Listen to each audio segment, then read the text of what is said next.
eating and drinking more plastic than we might have realized. I've probably eaten the equivalent of a credit card worth of plastic by using this for about a year. If you're shopping for nonstick pans, you might Notice the labels say the pans are non-toxic. But can these claims be trusted? Here at the Doctor's Kitchen, we have taken the decision to remove as much as possible toxic kitchenware to minimize our exposure to environmental pollutants, things like plastics, the unknown chemicals that treat our pans, just to essentially reduce the likelihood of disruption to our hormones, our immune system, our genes. But is there any scientific agreement or understanding of what ingesting plastic does to them? We've talked about it at length on the podcast with Professor Schwann, where we talked about plastics in the system, how it gets into our food chain, how we consume it. But another consideration is what and how we cook as well. So I'm going to go through some of the key areas in your kitchen where you can make some healthy swaps that aren't necessarily ingredient related. Doctor's Kitchen.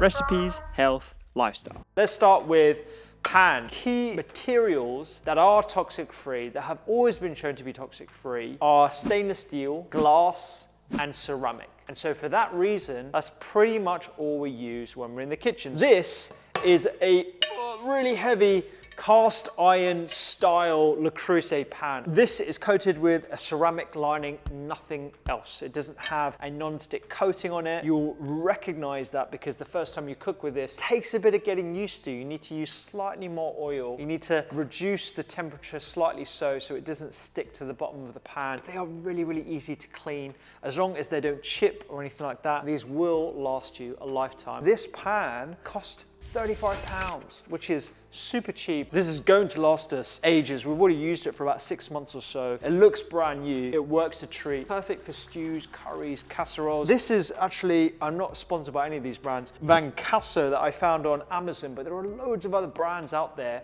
that you can check out. A lot of these companies use proprietary coatings, of which, yes, they are PFAS free, but they're not necessarily without any potential dangers. There's a lot of coatings that we just simply do not know enough about. So I'm a pragmatist. I take a precautionary principle. I go for the things we know about, and I steer clear of the ones that I don't really know too much about. The second type of material that we use is stainless steel. This is by a brand called ProCooks. They look and feel like a really expensive pan that you find in a French kitchenware store that are usually, 100 to 120 pounds. This was super cheap. It's weighted. It has wonderful distribution of heat. Center of it can be made out of aluminium. This is pure stainless steel. But the center of it, if it is aluminium, that's okay as long as everything else is stainless steel. The reason why they use aluminium is to distribute the heat better. But as long as it's fully stainless steel when it comes into contact with the food, it is wonderful. Same thing with our stainless steel pans here, the little saute pans. I love the attention to detail with,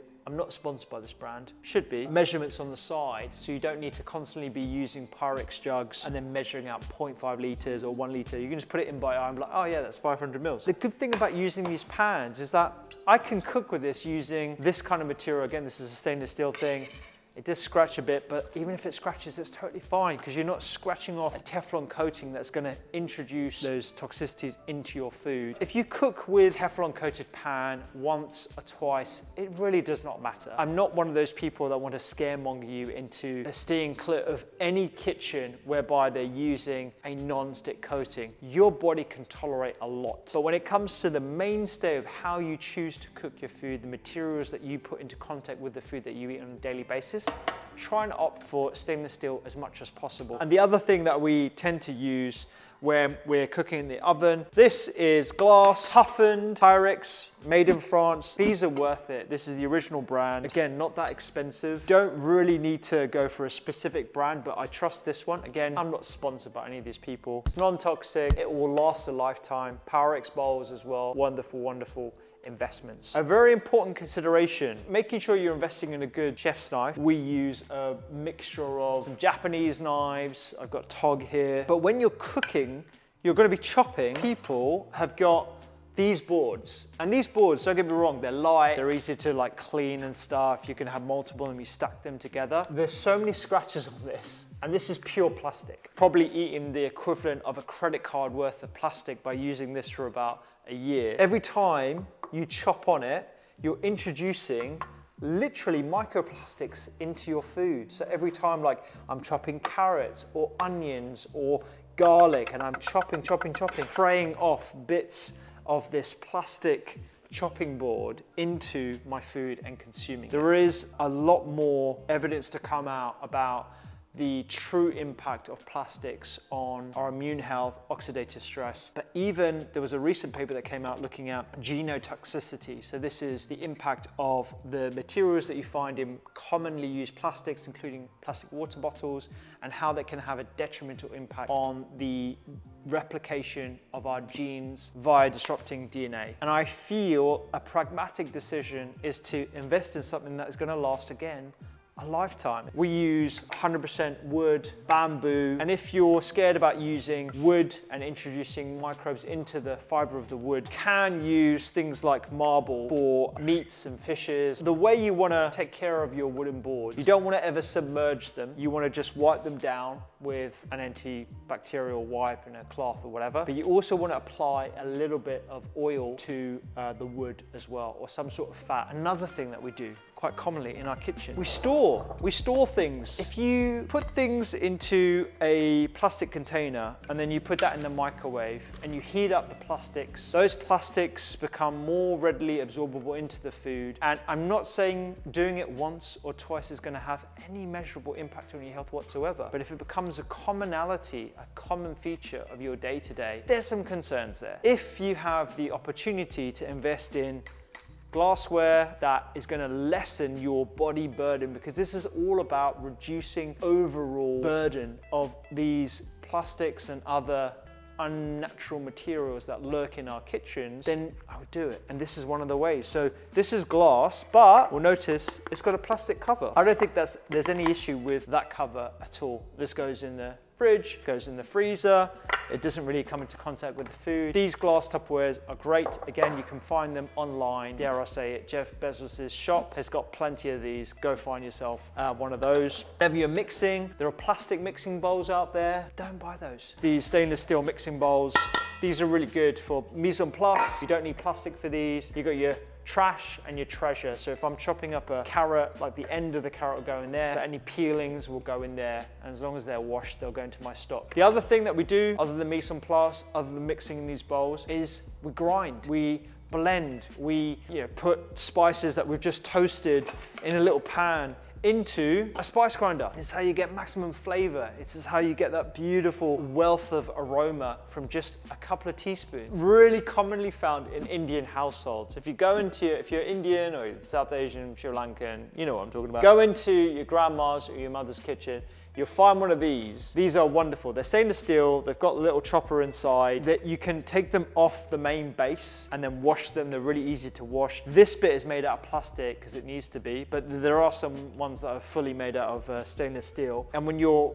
blending and cutting that, you're not exposing it to any plastics either. Wherever you can, I think it's good to swap out the plastic containers that have the blend function on it and just opting for stainless steel. The other thing we do is we store. So there's loads of plastic storage tubs out there. Those are fine, I think. Where possible, we're trying to reduce our plastic exposure. So we've got these wonderful glass spice containers and grain containers. These are, I've had a bad experience with these actually, I will say. These are a little bit brittle, so just be careful when you're putting the lid on.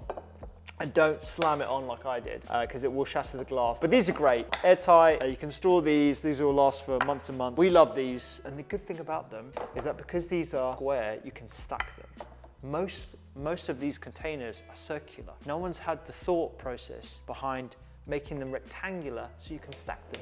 I don't know why, but we went for the square ones, the rectangular ones. Some bonuses, because everyone loves a Brucey bonus. A couple other things that we've been trying to minimize is foil and using baking parchment where possible. I did a whole podcast on foil, we'll put the link somewhere here, about the detrimental impact of aluminium in our food supply, cooking with aluminium. We went into detail about the tolerable upper limit of aluminium and other metals in your food, swaps that you can make, so using baking parchment where possible instead of foil. We still use a bit of foil in cooking because it's such a convenient option There are environmental concerns. We try and reuse foil as much as possible, but we are minimizing it because, again, it's all about trying to reduce our body burden of these chemicals that may have negative impacts on the body, as well as aluminium trays. You can put these in the oven, but we try and opt for stainless steel. But we tend to use these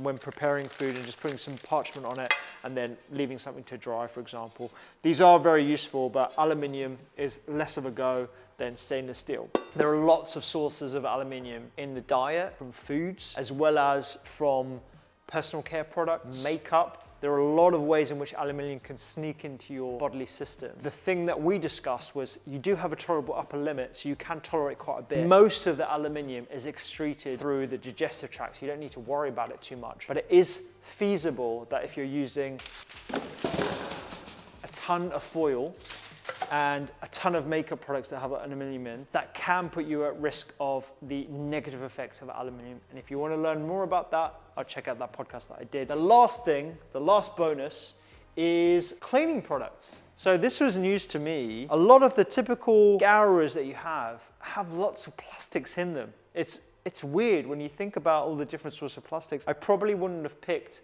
cleaning products as actually having plastics in. So we've opted to go for a brand, again, no affiliation, no sponsorship, nothing like that, just a friends of ours actually.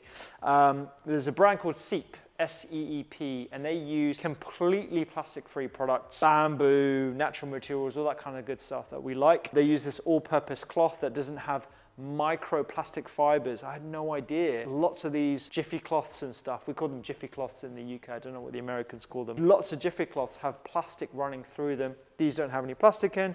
And then scourers for the really tough stains. Let's say you burn a lasagna cheese and it's really hard to get out. You want to soak it and then you want to use a scourer, and this is just made out of copper.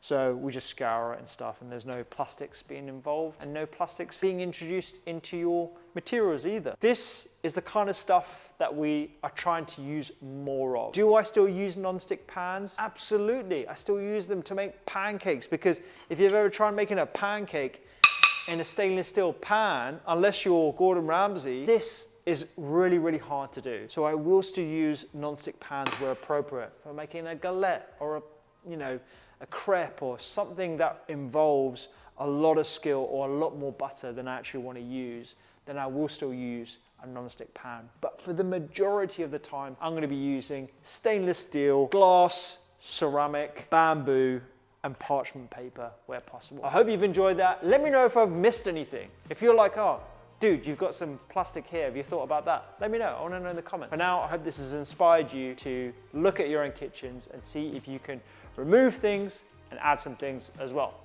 See you next time.